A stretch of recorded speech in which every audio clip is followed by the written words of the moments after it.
என்ன வீடியோனா நாங்கள் of oil போட்டு சாப்பிட போகிறோம். இந்த மழை டைமில் வந்து ஆஃப் ஆயில் சாப்பிட்டா செம்ம டேஸ்ட்டாக இருக்குங்க. அதை ஃபுல் வீடியோ பாருங்கள். ஓகேவா? சாப்பிட்டதுக்கு வேறு ஒன்றும் இல்லை, வேறு சோறும் வந்து மீன் குழம்புலாம் இருக்குது. இப்போ என்ன பண்ண போகிறேன்னா, நான் இப்போ ஆம்லேட் போட போகிறேன்.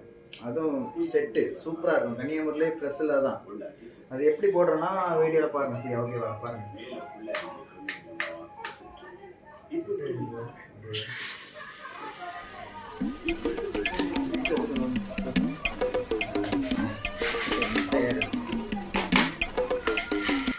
எப்படி பொடிக்காம போட்டுருவேன். ஒரு ஆர்டரா ஃப்ளோவா போய்கிட்டு இருக்கல, கூட கூட பேசினா மறந்துட மாட்டானா. நல்ல மிளகை வந்து நம்ம கையால் பிடிக்கணும். ஏன்னா மிஷின் எல்லாம் அவ்வளோ இல்லை பாருங்க. அதெல்லாம் கையாலே பிடிச்சி பிச்சு எடுத்து போட்டால் போதும். நல்லா இருக்கும். லைட்டாக கொஞ்சம் உப்பு போடணும்.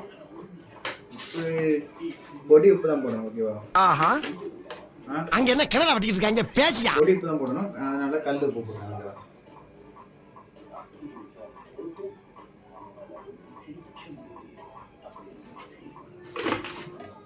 முட்டை எடுத்துட்டு இந்த மாதிரி மடித்து, ரொம்ப சூடாக இருக்குது, சூடானதுக்கப்புறம் இன்னைக்கு ஒரு புட்டி போட்டால் வாய் பொத்து வரும். அதனால் கொஞ்சம் வெயிட் பண்ணி தான் போடணும், இல்லைன்னா நான் இதாக இருப்பாங்க. சோத்துக்குள்ள தான் முட்டை தானே சாவும். செம்மையா இருக்குங்க. இது மாதிரி வீட்டுல செஞ்சு பாருங்க, செம்மையா இருக்கும், டேஸ்டா இருக்கும். இந்த மழை டைம்ல எல்லாம் சாப்பிட்டா செம்ம டேஸ்டா இருக்கும்.